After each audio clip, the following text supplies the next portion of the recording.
到你手上，那么会讲，还每次都不要讲，对不对？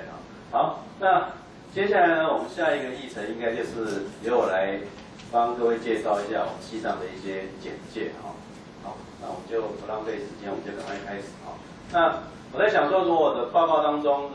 虽然我们 Q&A 是放在后面啊，那但是如果报告当中你们觉得哪边需要我再讲清楚一点，好，那也欢迎你们就举手问，或者不用举手直接就问。没有关系，那你们现在面前都有一个麦克风，只要按那个绿色的按钮，一按然后麦克风移一下，我们这边有亮一次，来1、2、3，喂，大概就这样好，这样没有问题嘛好，那我们首先就来开始，赶快做一个介绍。那我速度会很快，因为图片实在太多，因为我们系上有太多东西可以介绍，那我们已经花了很多时间在把它删除了。那所以我会讲的比较快那首先呢，我们就介绍一下我们系上的历史沿革。其实我们是1976年因为大家都知道以前叫做实践家专嘛，因为那时候我还没来啦所以我不太清楚原来的那个校名那它叫做银行保险科，那后来改成这个实践设计管理学院的时候，就变成银行保险学系。那在1992年的时候，那把这个银行跟保险把它分开，那银行的部分就改成财务金融学系。那我们就仍然用保险学系的名称到2004年的时候，因应市场上面的一些变化，所以我们就把它改成这个风险管理与保险学系。那现在几乎所有的大专院校，只要是有保险系的，大概基本上大家都改成这个名称好，我们下一张。然后呢，我们接下来就要去讲，就是说我们在整个系上的这个发展上面，或者说我们系上所定的这个目标或乃至于我们整个课程的设计其实它并不是说我们就是闭门造车其实不是那我们原则上都会看一些外在的环境那我们就来看一下外在的环境。外在的环境，我们在台湾保险市场上面，其实它就是一个稳定的成长。它不像一些其他的金融行业会有大起大落的时候，因为保险其实就是一般日常生活当中大家会需要到的。可是像投资理财，那可能会跟人的所得会有比较密切的关系，所以会有大起大落的状况。那我们整个这个台湾的保险市场，它就是一个非常非常平稳的一个市场，所以它就很平稳的在提供一些市场上面的一些就业的机会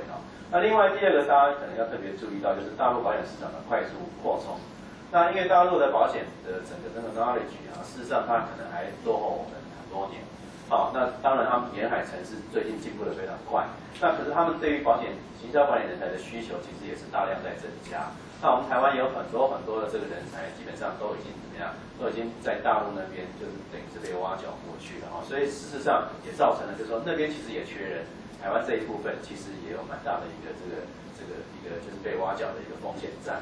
那也不能讲风险就是被挖角其实应该是一件好事好，那接下来最后一个就是多元行销通路的一个整个蓬勃的发展那从这个过去几年的银行保险的一个发展，乃至于这个电话行销等等，那这边大概都需要一些人才在里面好，进入下一章。那接下来我们来看一下我们整个学生的一个内在条件的一个检视那我们在实践这个地理的位置，其实它得天独厚，那不但有捷运，而且我们也是在台北市的一个金融重镇所以我们刚刚也提到，就是说，其实我们在整个研究上面那其实它因为我们地理位置会比较优越，所以我们常常会有一些这个研究案，政府委托一些研究案在做，然后政府常常有一些比较重要的会议，也会常常请我们系上的老师一起去参与等等。好，那是因为我们会在台北市的关系那接下来第二个就是什么？就是我们从过去的这个学生我们把他过去这个入学的一些这个所谓的成绩来做一个这个分析就会发现，凡是来实践风保系的学生，其实他的国文社会能力这个社会科的分数其实它都是比较高的，都比较高。然后在数理能力上面呢，就是比较普通，就会比较普通。所以我们这边说国文社会能力是大于数理能力。那我们在保险这整个当中其实它就是国文跟社会能力，其实它会怎么样？会比较需要，就是说这一方面能力可能会它的需要是比较多的，那刚好就蛮适合这一类的学生来念我们这个风险管理系。那当然保险是不是还有数理的部分？当然有，但数理的部分其实我们在整个竞争上面其实它一定是没有办法像统计系、数学系的学生那么的专精，所以在这一部分呢，所所以我们就比较专攻在这个国文跟社会能力的部分，因为另外一部分其实你再强哦，跟这个所谓的统计系乃至于精算学习的比较，它事实上都还是比较不足的哈。那接下来就最后一个，这个也非常的重要，就是我们的系上的老师啊，他都有这个实务跟理论的专长。像譬如说，刚刚郑老师说，他其实在民间的保险公司待过很长的一段时间，然后在政府的这个公家机构，那也待过非常长的一段时间。那还有我们徐元波老师更不用讲了，他实务经验是非常非常的丰富，也在立法的部分。那方如老师其实他过去也是在保险公司工作过的。那我个人其实跟郑老师的背景非常的接近，因为其实我们在做事的时候就已经认识了。那保险圈子很小，那所以到哪里他换工作，我也换工作，就换到别的地方，就后来又到这边来，所以我们是第二次同事的，是第二次同事，所以我们都有这个非常非常强的一个实务的一个背景，实务的一个背景。那所以我们就在整个这个我们刚刚看了这个外面的一些外在环境还有内在条件，那我们就发展出我们四大目标。那这个四大目标当然就会形成是我们的特色哈。第一个我们就看合作、互动结合理论还有结合理论跟实务啦，所以我们会建立这绵密的一个合作关系啊。那我刚刚也讲过，就是说，因为我们老师其实他本身就都具有这个实务的经验，那我们老师本身也具有这个所谓的研究的一个专长在，研究的专长在，所以事实上我们在跟产业界的合作上面，他们也是看重我们的研究能力，所以常常会委托我们做一些计划案。那等一下我们在后面就会看到我们产学合作的一个状况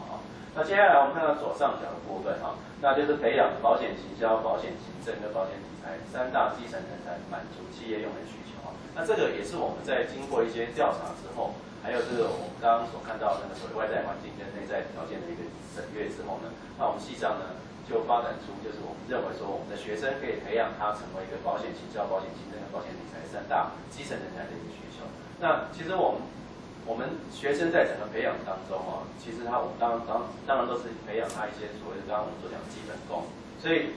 学生在外面工作，保险公司工作，他当然是从基层开始做起。从基层开始做起，不论是内勤，尤其是内勤的工作，都从基层开始做起。因为今天像我们以前很久以前，我们大学毕业的时候，我们到保险公司去，我们也是从基层做起，也是从基层做起的好，那接下来我们看右下角就是建立以实务为导向的研究中心，成为教学资源发展的一个平台。那我们系上呢，跟其他学校的保险系相关科技不一样的地方，就是我们有一个银行保险研究中心。这个银行保险研究中心其实它有非常丰富的一个资源那也就是说，不论是这个所谓的研究的资源也好，乃至于这个所谓的资金的资源也好，那是相较于其他的学校呢，其实都是得天独厚的。也就是说，我们有这个平台，事实上对于我们的这个整个教学来讲，它会有非常大的注意接下来我们看左下角的部分，我们是重视学生人格教育，培养基本就业能力尤其在人格教育的部分，我们刚刚的方如老师张方如老师大家也讲到说，我们事实上非常注意学生的一个什么人格教育、品德教育，也就是说我们常常所讲的学习态度、做事的态度这一部分我们非常非常的重视那也就是说，透过这种所谓的潜移默化，也就是说我们会做一些要求。那事实上，我们的学生跟别的系的学生或跟别的学校的这些学生比较起来，事实上就是会有一点不太一样的地方。那这种不一样的地方，绝对是比较差。好，那我们刚刚我们所讲的就是说那几个这个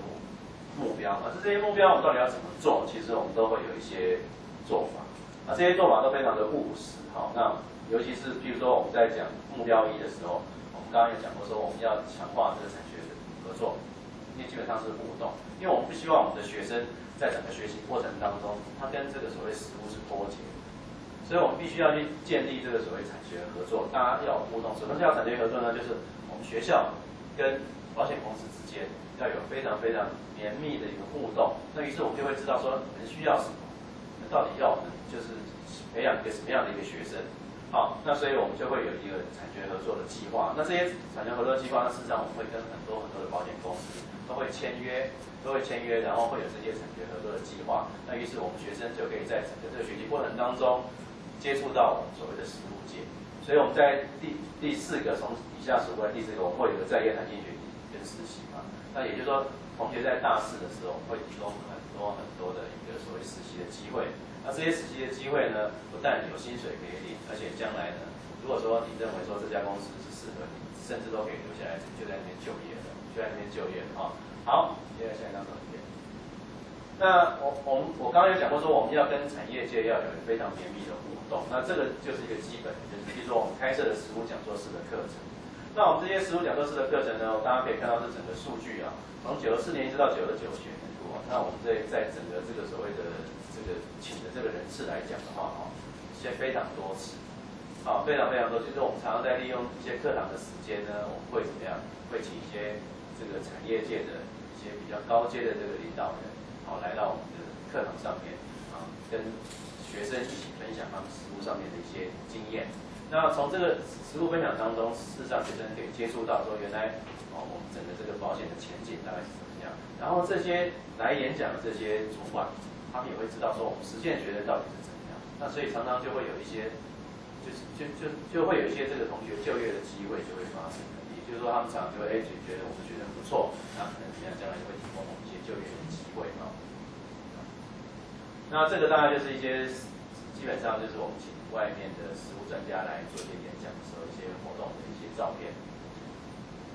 好，那所以我刚才有讲说，我们常常在课堂上面就会请一些专家学者来我们这边做一些实务上面的一些演讲，所以我们这边就有一个这个就是实务跟教学的2合1的一个计划，而且我们就是一直在执行当中，而且我们真的是非常的落实，不是说只是来这边跟各位讲一下，我们真的是在做。就是我们每一个课程都会配一个这个实务的专家，也就是说这个课程上面呢，我刚刚有讲过，我们都会有一些学校都会给我们一些经费，我们系上也有一些经费，然后我们请这些专家来，而且是实务的专家，然后在课堂搭配我们的课程，做一些跟我们课程有关的一些实务上面的一些演讲然后这也是我们请这个法国巴黎人寿的这个总经理来我们这边做演讲，然后这个是我们请这个精算著名的一个精算师来我们这边谈的RBC下一张那这个是富邦产险这是杨金荣副总，那富邦产险大家也知道，它是国内最大的一个产险公司那他们的副总事实上在我们这边也有是我们的兼任老师也是我们兼任。那他在白天的时候，他偶